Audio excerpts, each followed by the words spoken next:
കൊണ്ടുവന്നേ? എന്തിനാ? ഞാൻ ഇമ്പോർട്ടന്റ് ആയ ഒരു കാര്യം നോക്കാം. തരാൻ.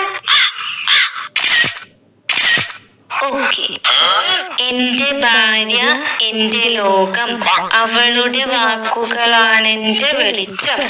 WhatsApp status. നീ ഇതെന്തിനാ എന്റെ വാട്സപ്പിൽ സ്റ്റാറ്റസ് ഇടണേ? നിങ്ങളുടെ വാട്സപ്പിൽ മാത്രല്ല, ഫാമിലി ഗ്രൂപ്പിൽ ഇട്ടിട്ടുണ്ട്. എന്താണ് ചേട്ടൻ സ്റ്റാറ്റസ് ഇട്ടിട്ടുണ്ടെന്നോ? ഇല്ല, ഞാൻ കണ്ടില്ല. ഫ്രണ്ട്സ് ഗ്രൂപ്പിലും ഫാമിലി ഗ്രൂപ്പിലും ഇട്ടിട്ടുണ്ടോ? എന്റെ ഭാര്യ എന്റെ ലോകം, അങ്ങനെയാണോ സ്റ്റാറ്റസ് ഇട്ടേക്കുന്നത്? ഇങ്ങനെ കൊണ്ട് തോറ്റു. കാലത്ത് ഞാൻ പുതിയ സാരി എടുത്തു, കുറച്ച് പൂ വെച്ചപ്പോ 2 സെൽഫി എടുത്തു. അപ്പൊ തന്നെ അത് എല്ലാവർക്കും അയച്ചു കൊടുത്തോണ്ടിരിക്കുക, എന്റെ ഭാര്യ എന്ന് പറഞ്ഞിട്ട്. എന്ത് ചെയ്യും? എനിക്കാണെങ്കിൽ നാണം വന്നിട്ട് പോയ ചേച്ചി. കല്യാണം കഴിഞ്ഞിട്ട് ഇത്ര വർഷമായി, കാലം തൊട്ട് ഇപ്പൊ എത്ര പേരായി വിളിച്ചോണ്ടിരിക്കുന്നു ഇതും ചോദിച്ചിട്ട്. ഇപ്പോഴും ലവ് എന്ന് പറഞ്ഞ് നടക്കുക.